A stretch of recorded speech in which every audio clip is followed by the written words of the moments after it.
तो इसलिए कहते हैं ये संतों की संगति से बढ़ करके संसार में दूसरा कोई लाभ का काम नहीं है। और बिनु हरि कृपा न होई सो गावहीं वेद पुराण, सारे वेद और पुराण गा करके कहते जब तक परमात्मा की कृपा नहीं होगी तब तक संत मिलेंगे नहीं।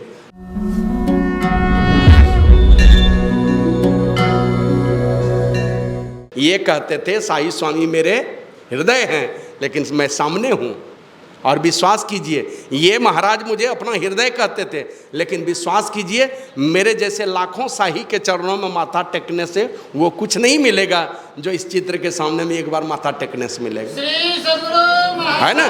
तो इस प्रकार लोगों के अंदर में ये विचार भर दिया, ये भरम लोगों का तोड़ दिया कि हम किनका ध्यान करें। ये काहे के लिए जाएगा बार बार पूछने हुजूर किनका ध्यान करेंगे, पूछने जाते थे गुरु का ध्यान करना चाहिए, तो संदेह होता था किनका करेंगे। कई लोग हमसे भी दीक्षा लिए, बाबा किनका ध्यान करेंगे, आपका कि किनका, हम कह दीजिए हम इतना बढ़िया से समझाए। है कोई गुरु महाराज का ध्यान करना, महर्षि में ही परमहंस जी महाराज हमारे इष्टदेव हैं, गुरु प्रभु हैं, ये हमारे दीक्षक जो हैं वो गुरु पिता हैं आपके, लेकिन गुरु प्रभु हमारे सदगुरु महर्षि में ही परमहंस जी महाराज हैं। तो वही कहते संतों के सानिध्य में जब आप जाएंगे तो आप क्या करेंगे का आप एक ही काम है उसके पास, जिस काम के बिना क्या कहते हैं अशांत है मेरा मन, जिस काम के बिना। रामचरितमानस में आया है, काकभूषुंडी जी महाराज गरुड़ जी को कहे हैं, ए गरुड़ जी का कि एक बार आकाश में 16 चंद्रमा उग जाए, एक ही बार में 16 चंद्रमा, या नहीं तो 16 कलाओं से युक्त एक ही चंद्रमा उगे, मतलब 16 चांद की रोशनी देने वाला एक ही चांद उग जाए आसमान में, और सारे नक्षत्र और तारे एक साथ उग जाएं, और सारे जंगल और पहाड़ों में आग लगा दी जाए संसार में, क्या रात्रि जाएगी? नहीं जाएगी। क्या उसी प्रकार जब तक परमात्मा का भजन नहीं करेंगे तब तक हमारे क्लेश नहीं मिटने वाले हैं। और उन्होंने कहा राकापति षोडश वहीं तारागण समुदाय शकल गिरिन दवलाइए बिनु रवि राति न जाए, ऐसे ही बिनु हरि भजन खगेसा मिटे ही न जीवन केर कलेसा। 16 चंद्रमा उग जाए, सारे नक्षत्र और तारे उग जाएं, सारे जंगल और पहाड़ों में आग लगा दी जाए, रात्रि नहीं जाती है, रात्रि जाएगी सूर्य भगवान के उदित होने पर, बस वो उदित हो जाना चाहिए तो रात्रि चली जाएगी। उसी प्रकार जब तक परमात्मा का भजन नहीं करेंगे हमारे मन के क्लेश मिटने वाले नहीं है।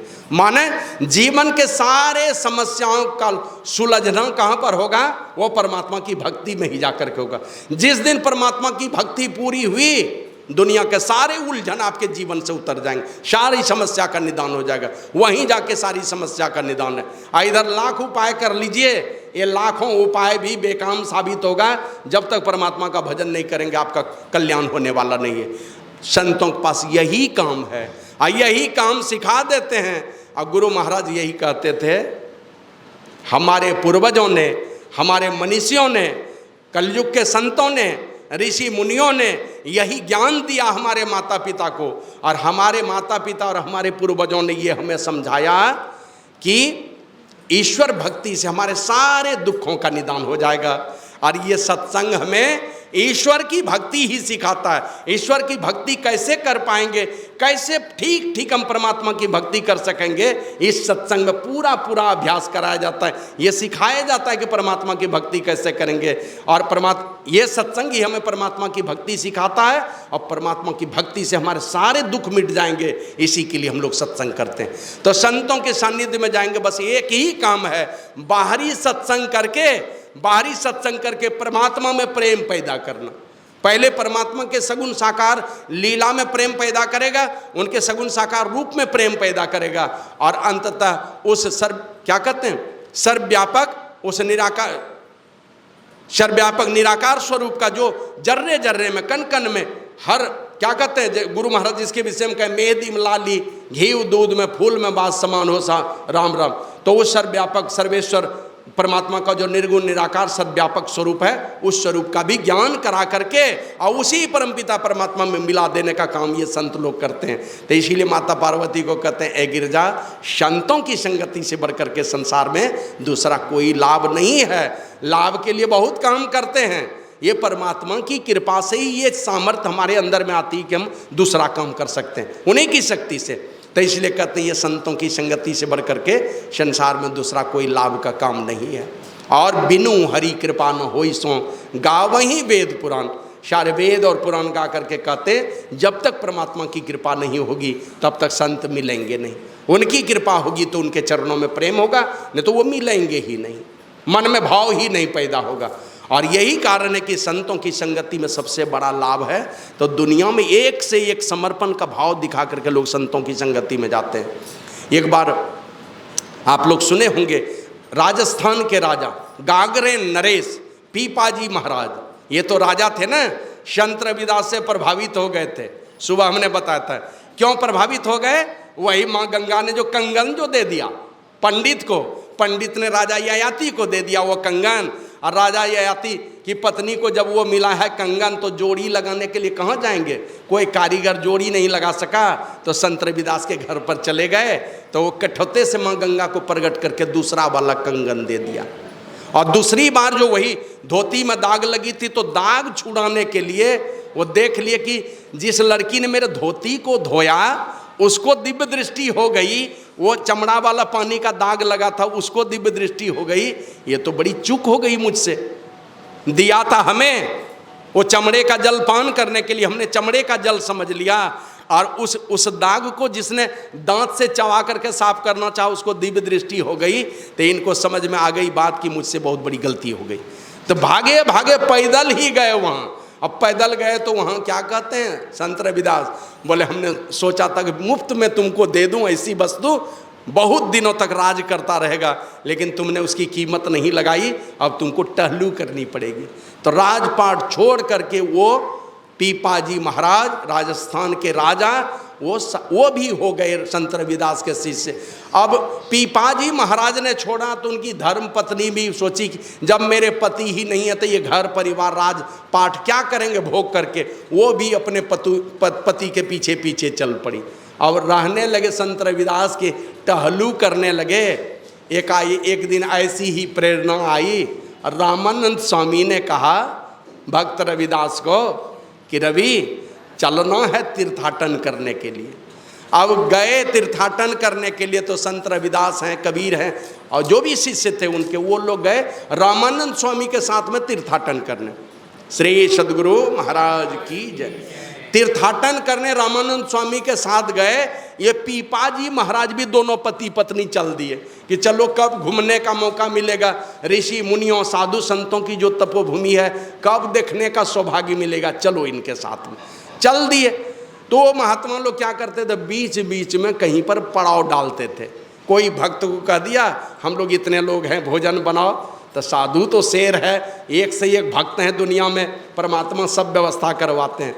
एक भक्त के द्वार पर गए रामानंद स्वामी, कोई किसी भक्त ने आके कहा कि महाराज, जब सुना कि रामानंद स्वामी है, उनके कई शिष्य हैं साथ में, और उनके साथ में पीपाजी महाराज भी हैं जो राजा थे पहले, दोनों पति पत्नी हैं, सबको न्योता दे दिया महाराज हमारा निमंत्रण स्वीकार कीजिए। तो रामानंद स्वामी भाव के भूखे चले गए। अब रात में गए हैं तो सब लोगों को भोजन करा दिया, और सुबह सुबह जब विदा होने लगे, पीपाजी की धर्म पत्नी का मन नहीं माना कि हमने तो घर में देखा कि भोजन तो बढ़िया कराया, लेकिन घर की मालकिन को नहीं देखा हमने, ये घर की मालकिन कहाँ चली गई।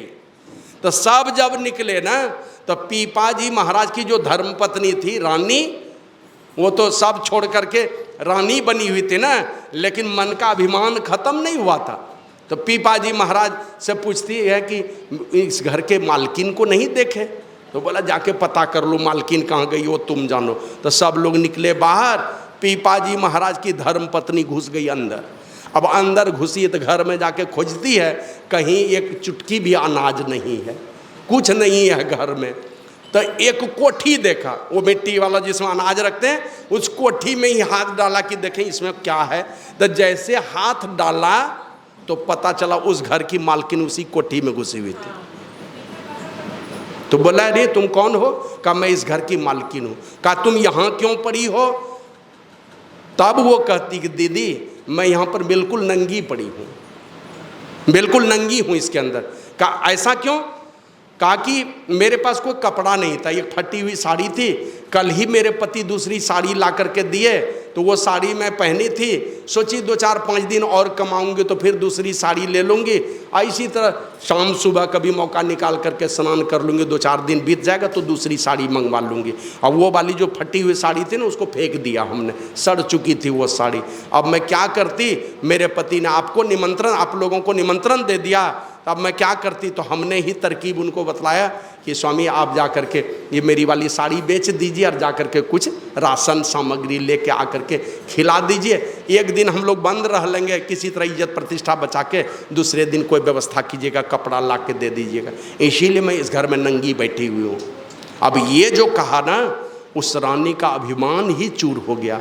वो समझती थी कि शायद हम ही हैं कि ये बड़े महात्मा की बड़ी सेवा करने वाले लोग हैं, राजपाट छोड़ करके हम लोग साधु बन गए।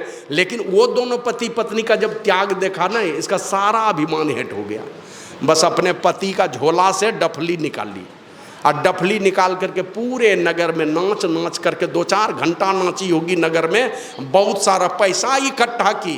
क्या ऐसे भक्त के लिए हम काम नहीं आएंगे तो किसके लिए आएंगे? कौन काम का है ये इज्जत प्रतिष्ठा? तो नगर में नाच नाच करके, डफली बजा बजा करके, नाच नाच करके बहुत सारा पैसा इकट्ठा किया और उस बहन को ले जा करके दिया, कहा बहन जितना कपड़ा मंगवाना होगा मंगवा लेना। तो कहने का मतलब मैंने साधु सेवा में इस प्रकार का समर्पण का भाव, क्या क्या मैंने एक से एक घटना आप लोग अगर पढ़ते होंगे नई नई कहानी, तो ये शिवा की कहानी पढ़िए, सब दे दिया समर्थ रामदास, ले लीजिए जितना चीज़ लेना, कुछ भी नहीं चाहिए। तो धर्म की रक्षा के लिए गुरु के आदेश पालन में क्या क्या लोग नहीं कर लेते हैं, वही करते क्यों हैं? तो ये पता है कि दुनिया में सबसे बड़ा सौदा है कि किसी भी प्रकार से संतों की कृपा हो जाए और हम उनके रास्ते का पथिक बन जाए, उनका दोस्त बन जाए। माने संत महापुरुष हमें अपने साथ में चलने वाला दोस्त चुन ले और हमें सहारा दे करके आगे बढ़ा ले। और ये कब होता है? जब परमात्मा की बहुत बहुत कृपा होती है। फिर आगे भोलेनाथ कहते हैं कि जब संतों के सानिध्य में हम जाते हैं, एक ही काम है उसके पास है, परमात्मा की भक्ति। किसी भी तरह से मन लग जाए, जिस प्रकार से लगेगा उसी प्रकार से लगा दे। कभी कभी मैं चर्चा करता हूँ कि एक गुरुजी के यहाँ 3-4 लड़के गए। अब 3-4 लड़के गए तो मन में सोचा कि घर में खाने भी नहीं मिलता है, बाबा जी के कुटिया में तो बढ़िया बढ़िया फोकट में मिलता है खाने के लिए, चल वहीं रह लेंगे। अब 4 लड़का आपस में विचार करके चला गया। दूसरे दिन सवेरे गुरुजी क्या कहते हैं, लो एक एक घड़ा दे दिया, कहा जाओ पानी ले आना। पहले तो दूर दूर से पानी लाना पड़ता था, कंधा पर एक एक कलश पानी लेकर के आया। अब पानी लेके जब आया तो गुरुजी क्या करते हैं, दिया चारों को 4-4 मुगदर दिया, मार भरदम पानी भी मंगवाया, दिया मार भी चारों को। और चारों कोई तो चोट से करा रहा है, कोई बेहोश हो गया। और बाद में गर्म पानी ठंड से सेक लगा करके धीरे धीरे दर्द कुछ घटा, तब उसको नुन्नू बाबू कह करके किसी तरह फिर खाना पीना खिलाया। अब ये चारों सोचता है कि भाई ये कौन जल्लाद के घर में हम आ गए, सोचे कि बढ़िया बढ़िया खाने मिलेगा, यहाँ तो मार खाना पड़ता है। दूसरे दिन सोचा भागेंगे कहाँ से, कहा कल जाएंगे पानी लेने तो भाग जाएंगे उधर से ही। तो दूसरे दिन जब गया ना तो एक आदमी घड़ा फेंका और वहाँ से भाग गया, लौटा ही नहीं। दूसरे दिन आया तो दिया तीनों को 3-3 मुगदर। अब दूसरे फिर होश में लाया, उनको मरहम पट्टी करके बाद में फिर खाना पीना खिलाया दुलार प्यार से। दूसरे दिन फिर भेजा तो एक आदमी और भाग गया, फिर और एक दिन बीता तो एक और भाग गया। अब अकेला बच गया एक आदमी। वो सोचता घर जाऊंगा तो वहाँ भी भूखमरी है, चलो मार खा के ही बढ़िया भोजन तो यहाँ मिलता है, चलो यहीं रहेंगे। लेकिन इतनी मार कौन सह सके। चौथे दिन वो बालक जैसे घड़ा लेकर के गया ना, तो सब तो घड़ा फेंक के भागता था, वो घड़ा लेके ही भागने लगा। ये घड़ा भी नहीं पहुंचाना है गुरुजी क्या, चलो यही बेच के कुछ काम कर लेंगे। अब वो घड़ा लेके जो भागा ना, तो उस घड़े से आवाज आती है, सुराही से आवाज आती है अंदर से, अरे मूर्ख कहाँ जा रहे हो भाग करके। सुराही से आवाज आती, कहाँ जा रहे हो भाग करके। कहा तुम देखो मुझे कुम्हार ने उठा के लाया। कहाँ से लाया? अपने घर में मिट्टी, अब मिट्टी को भिगोया और उस मिट्टी को कोई नहीं पूछने वाला था, पानी देके भिगोया, मिट्टी को गीला किया और गीला करके वो कई घंटे तक ठंडाई मुझे छोड़ दिया, और फिर लात घूसा मार मार करके गूंथा में मुझको, और एक एक कण कंकड़ पत्थर चुन चुन करके निकाला। अब बाद में चाक पर दिया, और चाक पर मैंने किसी प्रकार बर्तन का रूप दिया, और फिर मन नहीं माना तो धूप में छोड़ दिया, कड़ी धूप में। थोड़ी धूप लगी तो फिर ला करके मन नहीं माना उनका, तो फिर पिटाई शुरू कर दी। लेकिन नीचे से सहारा दे करके रखा था कि मैं टूट नहीं जाऊं, भसक नहीं जाऊं, सहारा दे करके रखा था। बाबा कबीर कहते हैं ना, गुरु कुम्हार शीश कुंभ है, गढ़ी गढ़ी काढ़े खोट, अंतर हाथ सहार दे बाहर मारे चोट। मारता है चोट ऊपर से, लेकिन नीचे से सहारा दे के रखता है कि कहीं टूट नहीं जाए। कहीं इतनी पिटाई करने के बाद भी उस कुम्हकार भाई का मन नहीं माना, एकदम कड़ाके की धूप में ले जाके छोड़ दिया, दिन दिन भर सूखने के लिए। कई दिन तक सूखता रहा, फिर भी मन नहीं माना, तो ले जाकर के आग की भट्टी में झोंक दिया। श्री सद्गुरु महाराज की जय। बोला आग की भट्टी में झोंक दिया मुझे, और आग की भट्टी में 2-3 दिन तक मैं पड़ा रहा, और धीरे धीरे जब सारे कष्ट को मैंने बर्दाश्त कर लिया, तब उस कुम्हकार भाई ने उस भट्टी से मुझे निकाला। और उसके बाद अब जब मुझ में पानी डालता है, तब मैं तो शीतल रहता ही रहता हूँ, जो भी पानी पीता उसका भी कलेजा ठंडा हो जाता है। तो ये उस कुम्हकार भाई की कृपा। कहाँ जा रहे हो, तुमको पहचान नहीं है ये महापुरुष कैसे हैं? अरे तुम्हें तो पीट करके ठोक बजा करके अपने जैसा बनाना चाहते हैं, तुमको कष्ट देना चाहते हैं, भयंकर भयंकर तुम्हारे जीवन में कष्ट आएगा, तो भी तुम भक्ति के रास्ते से भटक नहीं जाओ। गुरु महाराज हमारे क्या करते थे, पूज्य सिरधर बाबा को खड़ाऊं से ही देते थे, माथा में 1-2 खड़ाऊं दे करके। अब कोई बर्दाश्त कर सकेगा? गुरु महाराज से कितने छोटे थे सिरधर, पूज्य सिरधर बाबा? मात्र 4 साल के। अब सोच लीजिए कैसे गुरु शिष्य होंगे। अभी तो कोई बूढ़ा पुराना चेला नहीं मिलता है कोई महात्मा, सब नए नए चेला है। 20-30-40 बरस होते होते सब चेला रिटायर कर जाता है, कोई गुरु जी के पास अभी रहना नहीं चाहता है। माने गुरु जी को बढ़िया चेला नहीं मिलता, और अधिकांश गुरु जी तो अपना ही जात खोजते चलता है कि हमारा वाला जात हमारे पास चेला बन करके रहे, माने बढ़िया चेला नहीं रहना चाहता है। और वो गुरु महाराज देते थे खड़ाऊं से, और फिर शाम को नुन्नू बाबू कह करके बुला के ले आते थे। वो मैंने जिस समय गुरु महाराज की साधना चलती थी, उस समय के महात्मा पूज्य सिरधर बाबा हुए। बाकी सब महात्मा तो गुरु महाराज की साधना पूरी हो गई है, जब सत्संग प्रचार चलने लगा तब सब लोग आए हैं। पूज्य सिरधर बाबा तो पहले आए हैं जिस समय इनकी तपस्या चलती थी। मैंने बड़ी ही कठोर सेवा देनी पड़ती थी पूज्य सिरधर बाबा को, लेकिन गुरु महाराज कहे जो में ही है वही सिरधर है। इधर तो कहे ये मस्तिष्क है, ये हृदय है, ये सोना है तो हीरा है। गुरु महाराज बोले जो में ही है वही सिरधर है। तो इस प्रकार मैंने ठोक बजा करके ऐसा बनाया उनको। तो इसलिए ये संतों की संगति अगर मिल जाए, संतों की संगति में जाकर के परमात्मा की भक्ति ही एकमात्र उसके जीवन का उद्देश्य है। किसी भी प्रकार से, कल मैं बता रहा था, जल्दी से अब मुख को मोड़ो, राधा स्वामी साहब की वाणी में, जल्दी से अब मुख को मोड़ो, अंतर अजब विलास, जैसे बने तैसे करो कमाई, धर चरणन विश्वास। चरणों में चरण पकड़ करके विश्वास के साथ उनका चरण धर करके जैसे बने तैसे करो कमाई। जिस किसी भी प्रकार से जितनी जल्दीबाजी में हो सके ये कमाई कर लो।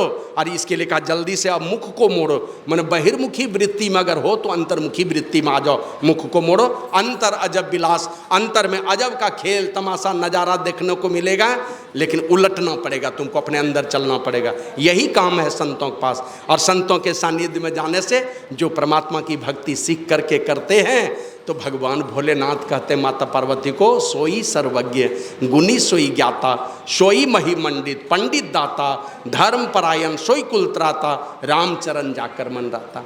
वो किसी भी प्रकार से परमात्मा के चरणों में, राम के चरणों में मन लग जाए, यही उपाय ढूंढते हैं संत महात्मा। किसी भी तरह से परमात्मा के चरणों में, परमात्मा की भक्ति में लगा देते हैं।